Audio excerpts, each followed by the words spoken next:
Yo, what up, YouTube family? I got a special reaction today. I'm gonna do something throwback. So, I've been on an Andre 3000 kick this whole year. You know what I'm saying? Listening to his verses, man. Dude he's right now, he's the best rapper ever. I'm putting him there. And the OGs was telling me that his verse on Walk It Out changed the whole rap game, the whole hip hop culture, you know what I'm saying? I wanted to decode his verse, man, listen to his verse and check out the lyrics. I'm using Genius to help me do this. But I just want to say thank you guys for watching. Subscribe to the channel, man, and hopefully I can do more of these. Okay, so we're Walk It Out remix. It had Outkast and Jim Jones and DJ Unk. Rest in peace to DJ Unk. I think he just passed away earlier this year or the end of last year. But yeah, let's jump right into it.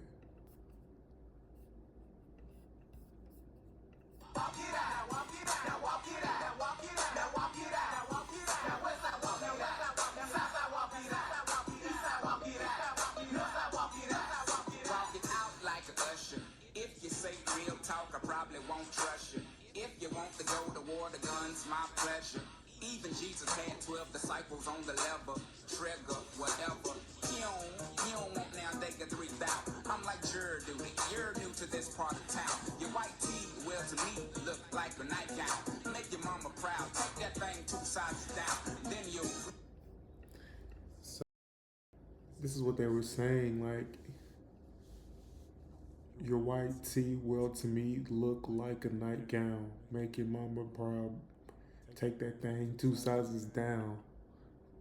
Okay, back in the day when people were wearing really big white tees, white t-shirts, Andre favors a snugger fit. For more of white tees, see Franchise Boys White Tee. Oddly enough, the message in the next bar is directed at rappers and people like DJ Unk look anything like that.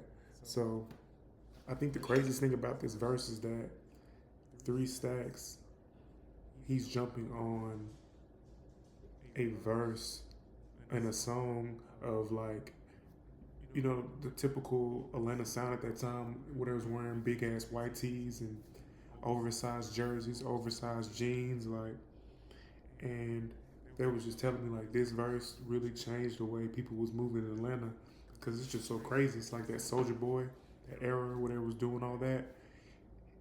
I guess whenever this came out, I want to say this song came out 07, so this basically ended that. Like 08, I think people got out of that big, you know what I'm saying, t-shirt. So let me just jump back into the verse.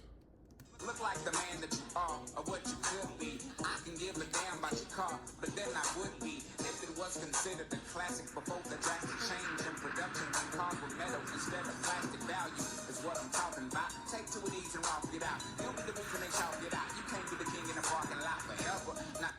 Whoa, okay. All right, let me break this down. He said, but then I would be, I can give a damn about your car, but then I would be if it was considered a classic before the drastic change in production when cars were metal instead of plastic. Value. Okay. That's a lot. He puts a lot in a very short amount of time. So, but he would be, so this is just what they're saying this, but he would be if it was from 50s, late 70s when cars were metal, Cadillacs, Impalas, Regals, chassis made of steel, and so on, not the cars out now that are made of plastic. Which one would you rather have?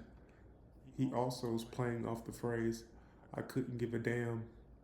People use I could interchangeably, but it doesn't make sense because then you would be. Oh, all right, that makes sense. Now I'm like, okay, it makes sense. I was like, what? How would he use those two together? But it's a double on, I guess it's a play of words. Let me just read this again. But then I would be if it was considered a classic before the drastic change in production when cars were metal instead of plastic. So he's comparing himself to that classic and the new people to the plastic. That's fly. Production, metal instead of plastic value is what I'm talking about. Take two of these and walk it out. You'll be the reason they chalk it out. You can't be the king of the parking lot. Okay, let's look at this.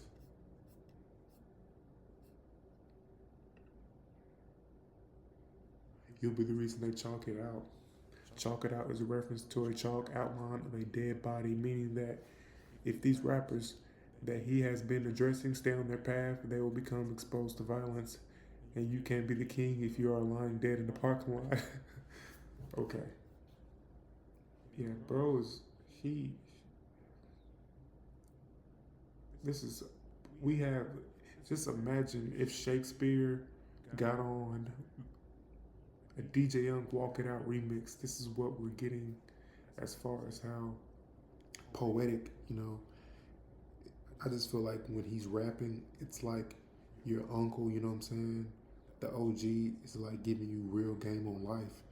I don't feel like he's super duper braggadocious, which I respect. It's like he's giving you information that is very human. It's not like, that's why I think he's the best, because like I feel like the other rappers, you got Jay-Z's, you got Nas's, you got Kanye's. Yes, they're great at what they do, but I feel like a lot of their content comes from flossing on you how much money I got, how much of this I got, how much of that I got, how many girls I got. And I feel like 3000, he does the same thing, but without doing that, he does it on a very human level. He just does it with the skill, he does it with the wordplay, the storytelling, the poetic nature that comes with the bars. Let me get back. I'm talking way too much, but let me start the whole verse over. Fuck it. Walk it out like a usher. If you say real talk, I probably won't trust you. You don't want now they get 3,000. I'm like Jer, dude. You're new to this part of town. Then you look like the man that you are, or what you could be. I can give a damn about your car, but then I would be if it was considered a classic before the drastic change in production from carbon metal instead of plastic value is what I'm talking about. Take two of these and walk it out. You'll be the reason they talk it out. You can't be the king in the parking lot forever. Not saying I'm the best, but till they find something better, I am here, no fear. Right me then, till then. Wow, like this is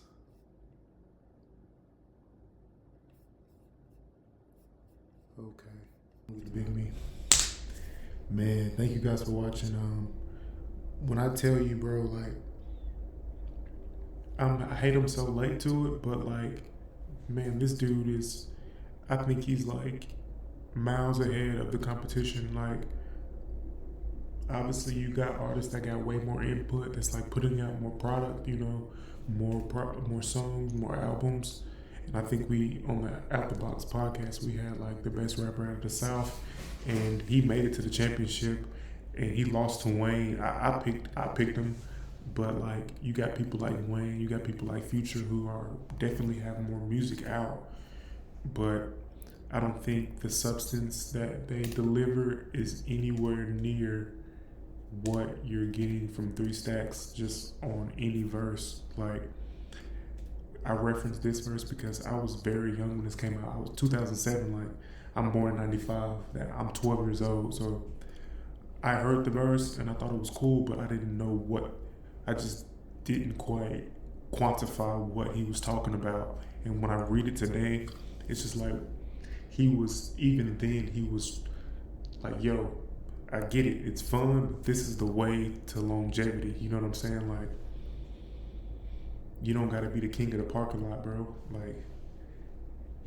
so there's always gonna be a new baddest guy in the world. So be humble and be the man that you are, or what you could be. Like, look forward towards the potential. You know what I'm saying? Like, it's not even overly preachy. I feel like he does it in such a realistic human way.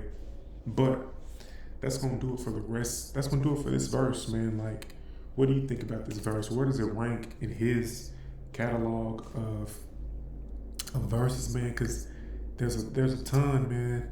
But thank you guys for watching. Please subscribe and like this video so I can get it shared to more people. But Thank you guys, and I'll see y'all on the next one.